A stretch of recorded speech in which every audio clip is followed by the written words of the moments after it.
नमस्कार दर्शकों, दुनिया के सबसे प्राचीनतम धर्मों में से एक है जैन धर्म, जिसके संस्थापक राजा ऋषभदेव यानी आदिनाथ जी को माना जाता है, जो जैन धर्म के पहले तीर्थंकर भी माने जाते हैं। हालांकि जैन धर्म का प्रचार प्रसार महावीर स्वामी यानी महावीर जैन से हुआ, इसलिए कुछ लोग महावीर जैन को भी जैन धर्म का प्रवर्तक मानते हैं, जो कि जैन धर्म के 24वें और अंतिम तीर्थंकर थे। लेकिन ऋषभदेव जी ने जैन धर्म नहीं चलाया था, यह तो श्री महावीर जैन जी से चला है। वैसे श्री महावीर जी ने भी किसी धर्म की स्थापना नहीं की थी, केवल अपने अनुभव को अपने अनुयायियों को बताया था, जो कि एक भक्ति करने वालों का समुदाय है। दर्शकों, महावीर जैन जी का जन्म वैशाली के कुंडलपुर में राजा सिद्धार्थ के यहाँ माता रानी त्रिशला से 599 ईस्वी पूर्व हुआ था। हालांकि कुछ लोग उनके जन्म को 540 ईस्वी पूर्व मानते हैं। जिन्होंने 12.5 साल तक एक स्थान पर बैठकर घोर तप किया था, उन्हीं महावीर जैन जी के जन्म दिवस को जैन धर्म को मानने वाले लोग एक पर्व की तरह मनाते हैं।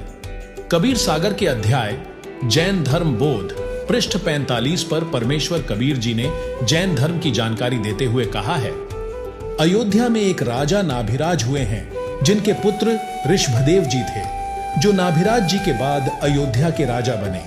वे धार्मिक विचारों के राजा थे, जनता के सुख का विशेष ध्यान रखते थे। उनके कुल 100 पुत्र तथा एक पुत्री थी। कबीर परमेश्वर जी अपने विधान अनुसार अच्छी आत्मा को मिलते हैं। उसी गुणानुसार ऋषभदेव के पास एक ऋषि रूप में परमेश्वर गए, उनको आत्मबोध करवाया, शब्द सुनाया, मन तू चल रे सुख के सागर, जहाँ शब्द सिंधु रत्नागर। मन तू चल रे सुख के सागर, जहाँ शब्द सिंधु रत्नागर। भाई कोटि जन्म तोय भर मत होगे, कुछ ना हाथ लग्या रे। कुकर सुकर खर बया बोरे, कौवा हंस बुगारे। मन तू चल रे सुख के सागर, जहाँ शब्द सिंधु रत्नागर। कोटि जन्म तन भर मत होगे, कुछ ना हाथ लग्या रे। कोटि जन्म तोय भर मत होगे, कुछ ना हाथ लग्या रे। कुकर सुकर खर बया बोरे, कौवा हंस बुगारे। मन तू चल रे सुख के सागर, जहाँ शब्द सिंधु रत्नागर। भाई कोटि जन्म तू राजा की न्या, मिट्टी न मन की आशा। कोटि जन्म तू राजा की न्या, मिट्टी न मन की आशा। भिक्षुक होकर दर दर घूम्या, ये मिला न निर्गुण रासा। मन तू चल रे सुख के सागर, जहाँ शब्द सिंधु रत्नागर। इंद्र कुबेर ईश की रे पदवी, ब्रह्मा वर्ण धर्म राया।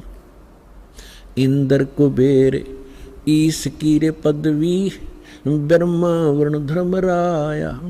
विष्णुनाथ के पुरकू जाके, तू बहुड़ अपूठा आया। मन तो चल रे सुख के सागर, जहाँ शब्द सिंधु रत्नागर।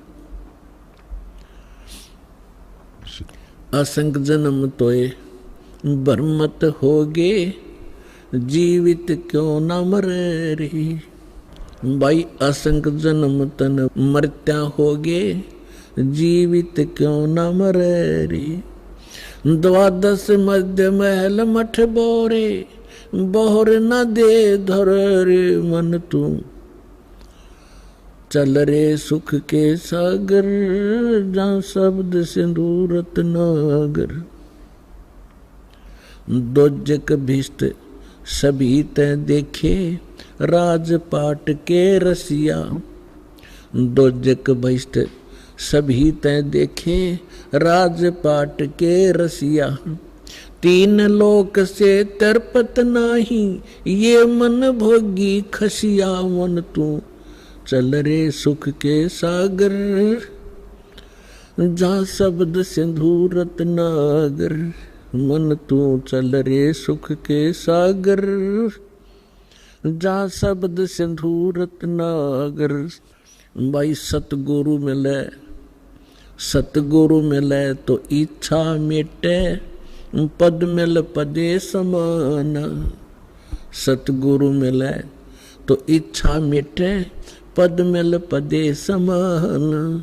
चल हंसा उस लोक पठाऊं, जो आदि अमर अस्थाना, मन तू चल रे सुख के सागर, जा शब्द सिंधु रत्नागर, मन तू चल रे सुख के सागर, जा शब्द सिंधु रत्नागर। चार मुक्ति जा चंपी रे करती, माया होरी दासी। चार मुक्ति जा चंपी करती, माया हो रही दासी। दास गरीब अभय पद पर से, वो मिले राम अविनाशी, मन तू चल रे सुख के सागर, जा शब्द सिंधु रत्नागर, मन तू चल रे सुख के सागर, जा शब्द सिंधु रत्नागर। यह ज्ञान उस ऋषि रूप में प्रकट परमात्मा के श्री मुख कमल से सुनकर ऋषभदेव जी ने भक्ति करने का पक्का मन बना लिया। ऋषभदेव जी ने ऋषि जी का नाम जानना चाहा, तो ऋषि रूप में परमात्मा ने अपना नाम कविदेव अर्थात कबीरदेव बताया तथा यह भी कहा कि मैं स्वयं पूर्ण परमात्मा हूं। मेरा नाम चारों वेदों में कबीरदेव लिखा है, मैं ही परम अक्षर ब्रह्म हूं। इस संदर्भ में सूक्ष्म वेद में लिखा है, ऋषभदेव के आइयां कवि नामे करतार, नौ योगेश्वर को समझाइयां जनक विदेह उद्धार। जिसके बाद ऋषभदेव जी ने अपने कुलगुरु ऋषिजन से परमात्मा प्राप्ति का मार्ग जानना चाहा। उन्होंने ओम नाम तथा हठयोग करके तप करने की विधि दृढ़ कर दी। राजा ऋषभदेव ने परमात्मा प्राप्ति करने तथा जन्म मरण के दुखद चक्र से छूटने के लिए वैराग्य धारण करने की ठानी। जिसके बाद ऋषभदेव ने अपने बड़े बेटे भरत को अयोध्या का राज्य दे दिया तथा अन्य पुत्रों को उनकी योग्यता अनुसार राज्य प्रदान करके घर त्याग कर जंगल में चले गए। तब परमेश्वर कबीर जी ऋषभदेव जी को फिर से जंगल में मिले, परंतु ऋषभदेव जी अपने गुरु जी के बताए मार्ग को पूर्ण रूप से सत्य मान चुके थे। इसलिए उन्होंने कबीर ऋषि अर्थात कबीर परमेश्वर की बातों पर विशेष ध्यान नहीं दिया। जिसके बाद परमेश्वर कबीर जी चले गए। अब देखिए यही प्रमाण जैन धर्म की पुस्तक जैन संस्कृति कोश में। ये देखिएगा, जैन संस्कृति कोश, जैन इतिहास, संस्कृति, कला एवं पुरातत्व। ये कहाँ से छपा है? जैन संस्कृति कोश, जैन इतिहास, संस्कृति, कला एवं पुरातत्व, प्रथम खंड। लेखक है प्रोफेसर भागचंद्र जैन भास्कर और सम्मति प्राच्य शोध संस्थान नागपुर, कला एवं धर्म शोध संस्थान वाराणसी। ये पूरा पेज देखो इसका। अब ये प्रकाशक है जैन संस्कृति कोश, प्रथम खंड। लेखक है प्रोफेसर भागचंद्र जैन भास्कर, प्रकाशक ये दोनों मिलकर हैं।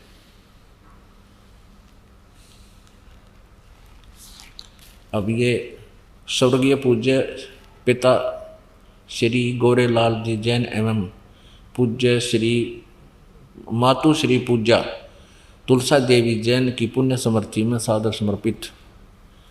ये यहाँ तक। अब इसके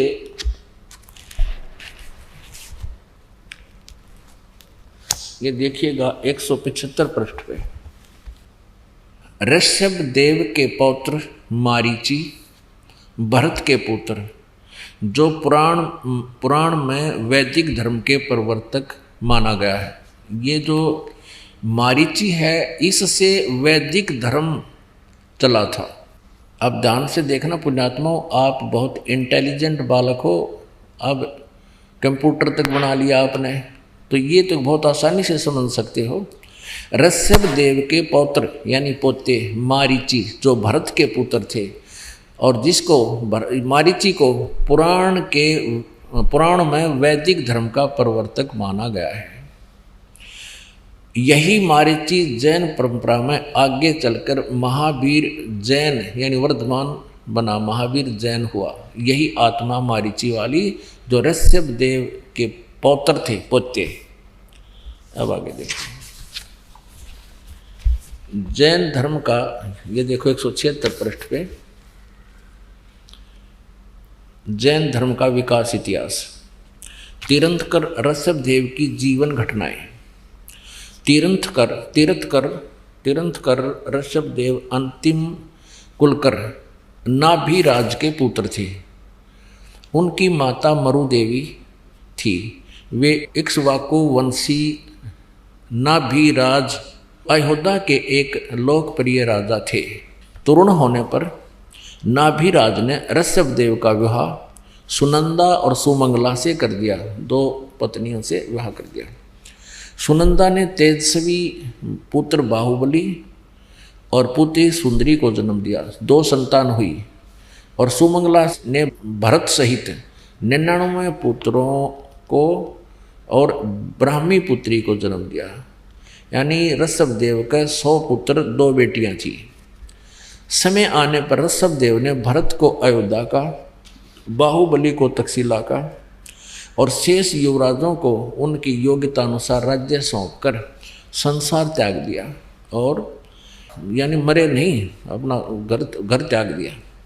दीक्षा लेकर यानी किसी ऋषि से दीक्षा लेकर साधना में लीन हो गए, गुरु बना के। साधना काल में पाणी पात्री ऋषभ देव 1 वर्ष तक निराहार रहे, कुछ नहीं खाया 1 वर्ष तक। बाद में बाहुबली के पौत्र श्रेयांश कुमार ने इक्ष्वाकु रस देकर उनकी इस निराहार वृत्ति को तोड़ा। लगातार 1000 वर्ष तक तपस्या करने वाले मुनि ऋषभ देव, फिर 1000 वर्ष तक तपस्या की। मुनि ऋषभ देव ने अंत में केवल्य ज्ञान प्राप्त किया। केवल्य 4 मुक्तियां होती हैं, उसमें से केवल्य ज्ञान इनको प्राप्त हुआ। धर्म देशना प्रारंभ की, नाम देना शुरू कर दिया। प्रथम धर्म देशना यानी प्रथम उपदेश किसको दिया? भरत के पुत्र मारीची को दिया।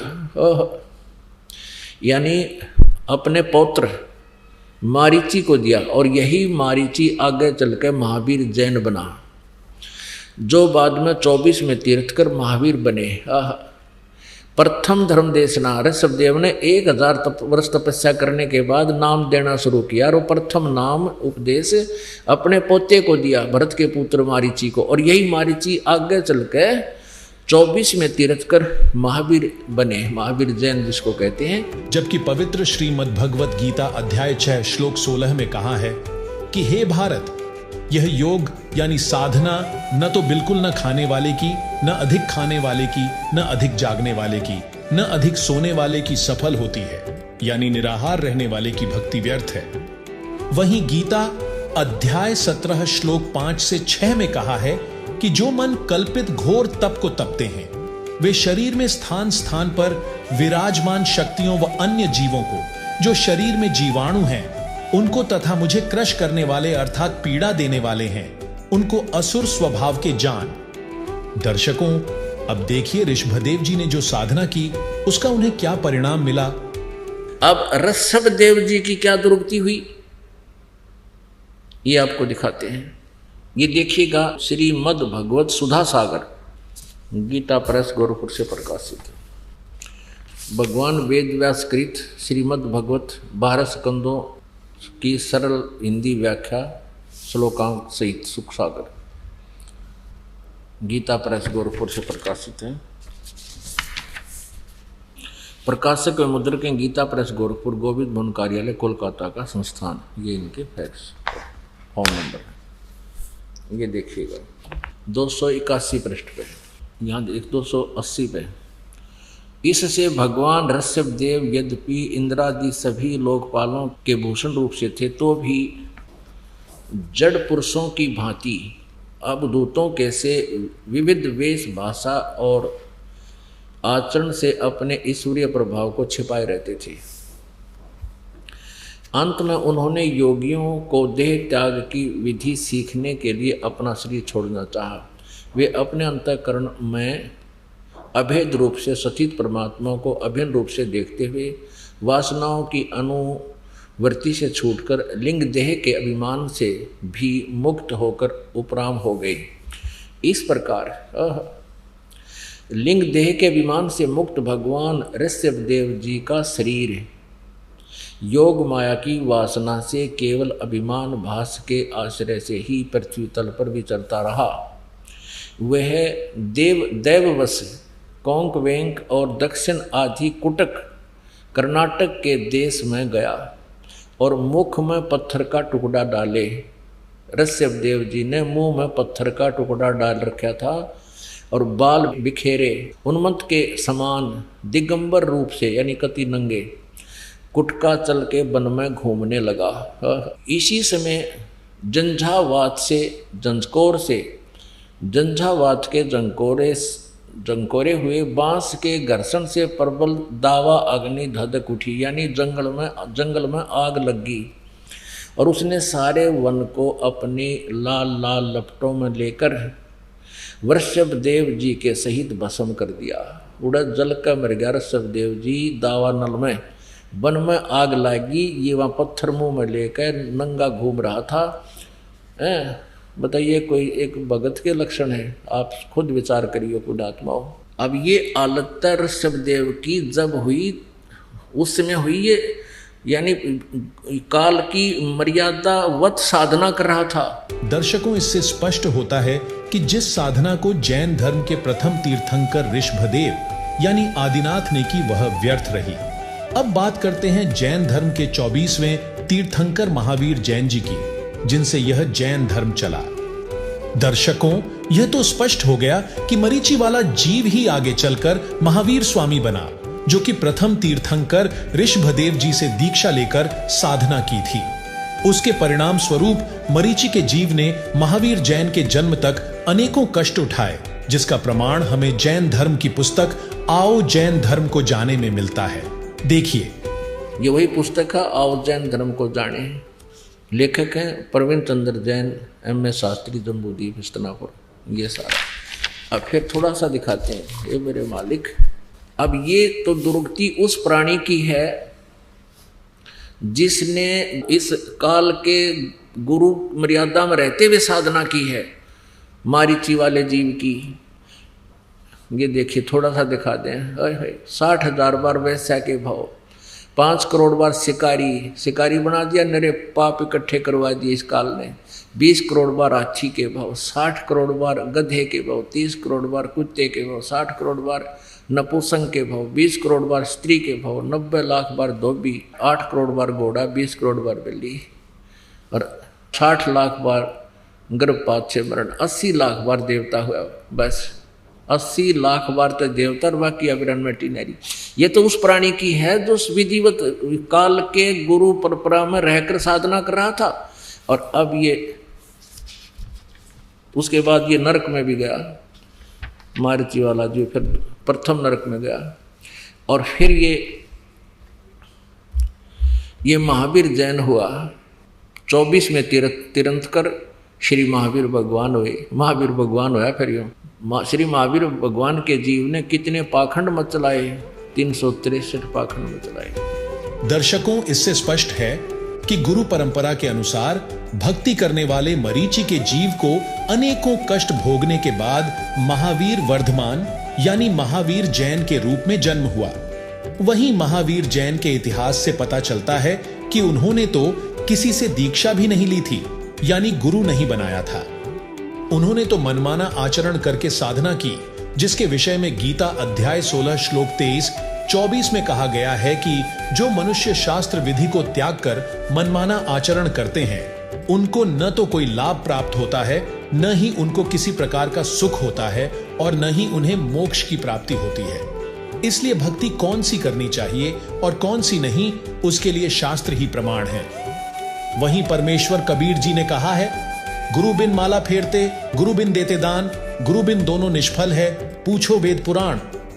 चलिए अब जानते हैं वर्तमान में महावीर जैन द्वारा चलाए गए 363 पाखंड मत का पालन करते हुए पूरे जैन धर्म में कौन सी क्रियाएं प्रचलित हैं।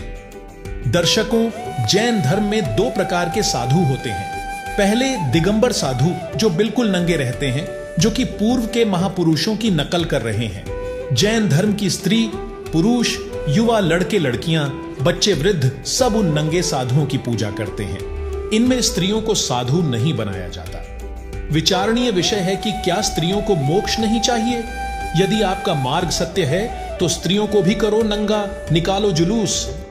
संत रामपाल जी महाराज जी कहते हैं कि सच्चाई को न मानकर मात्र परंपरा का निर्वाह करने से किसी भी व्यक्ति को परमात्मा प्राप्ति नहीं हो सकती, बल्कि शास्त्र अनुकूल भक्ति करने से परमात्मा को प्राप्त किया जा सकता है, जो कि पूर्ण संत के पास होती है। दूसरे श्वेतांबर साधु होते हैं, जो कि सफेद वस्त्र धारण करते हैं और मुख पर कपड़े की पट्टी रखते हैं, जिससे मुख के संपर्क में आने से किसी जीव की हिंसा ना हो। इसमें स्त्रियां भी साधु होती हैं। इस संदर्भ में सूक्ष्म वेद में कहा गया है, ब्राह्मण सहंस हत्या जो होई, जल स्नान करत हो सोई, चौके क्रम कीट मर जाही, सूक्ष्म जीव जो दर्शय नाही। हरि भांति पृथ्वी के रंगा, अनंत कोटि जीव उड़ई पतंगा, तारक मंत्र कोटि जपाही, वाह जीव हत्या उतरई नाही। पृथ्वी ऊपर पग जो धारे, कोटि जीव एक दिन में मारे, करे आरती संयम सेवा, या अपराध न उतरे देवा। अर्थात पृथ्वी के ऊपर घास के अंदर भी जीव होते हैं। कुछ तो पृथ्वी के रंग जैसे होते हैं, कुछ घास के रंग जैसे होते हैं, कुछ सूक्ष्म होते हैं जो दिखाई भी नहीं देते।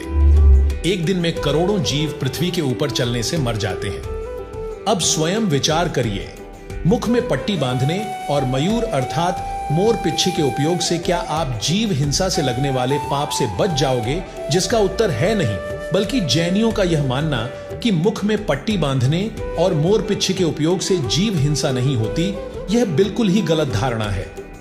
जैन धर्म के लोग मानते हैं कि सृष्टि का कोई कर्ता नहीं है, यह अनादिकाल से चली आ रही है। नर मादा के संयोग से उत्पत्ति होती है और मरते हैं। वहीं जो स्त्री या पुरुष श्वेतांबरों से दीक्षा लेता है, उनके सिर तथा दाढ़ी के बाल हाथों से नोच नोच कर उखाड़ते हैं, जिसमें उन्हें बहुत पीड़ा होती है। यानी जैनी भक्ति में शरीर को अधिक कष्ट देना लाभदायक मानते हैं। जबकि ऐसे लोगों के विषय में गीता अध्याय 16 श्लोक 8 में कहा गए हैं कि वे आसुरी प्रकृति वाले कहा करते हैं कि जगत आश्रय रहित सर्वथा असत्य तथा अनीश्वरम, यानी बिना ईश्वर के अपने आप केवल स्त्री पुरुष के संयोग से उत्पन्न होता है।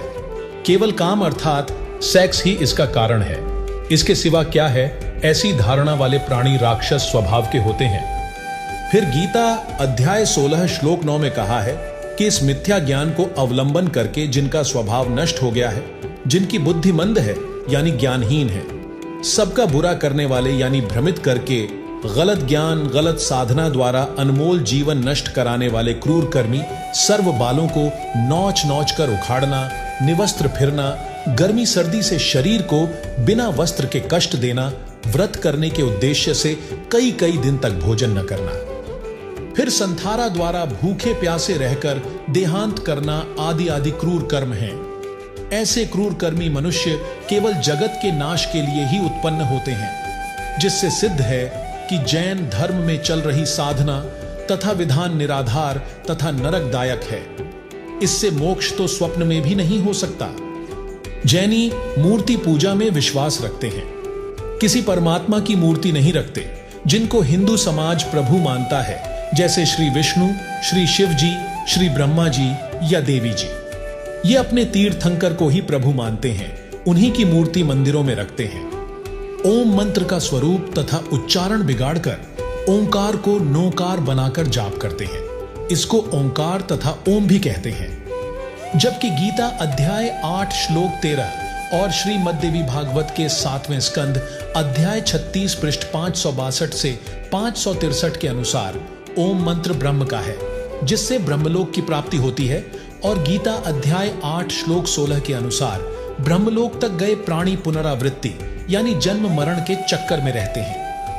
गीता ज्ञानदाता ने गीता अध्याय 17 श्लोक 23 में पूर्ण परमात्मा की भक्ति के 3 मंत्र ओम तत्सत का संकेत किया है, जिसे केवल तत्वदर्शी संत ही बता सकता है, जिससे साधक गीता अध्याय 18 श्लोक 62 में वर्णित परम शांति और शाश्वत स्थान को प्राप्त करता है। दर्शकों, इससे सिद्ध होता है कि जैन धर्म में की जाने वाली क्रियाएं शास्त्र विधि को त्याग कर मनमाना आचरण है, जिसे महावीर वर्धमान जी ने किया और आज पूरा जैन धर्म कर रहा है, जिससे उन्हें न कोई सुख हो सकता और न ही उनका इन क्रियाओं से मोक्ष हो सकता। इसलिए आप सभी से प्रार्थना है कि आप जी जगत गुरु तत्वदर्शी संत रामपाल जी महाराज जी द्वारा बताए जा रहे शास्त्रानुकूल ज्ञान को जानें और उनसे सतभक्ति ग्रहण करके अपना आत्म कल्याण करवाएं, क्योंकि यह जीवन बड़ा अनमोल है, यह ऐसे ही व्यर्थ करने का नहीं है। इस मानव जीवन के विषय में कबीर परमेश्वर जी ने कहा है, कबीर मानुष जन्म दुर्लभ है, मिले न बारंबार, तरुवर से पत्ता टूट गिरे, बहुर न लगता डार। वहीं जगत गुरु तत्वदर्शी संत रामपाल जी महाराज द्वारा प्रदान किए जा रहे तत्व ज्ञान को जानने के लिए संत रामपाल जी महाराज YouTube पर प्रतिदिन सत्संग सुनिए। धन्यवाद।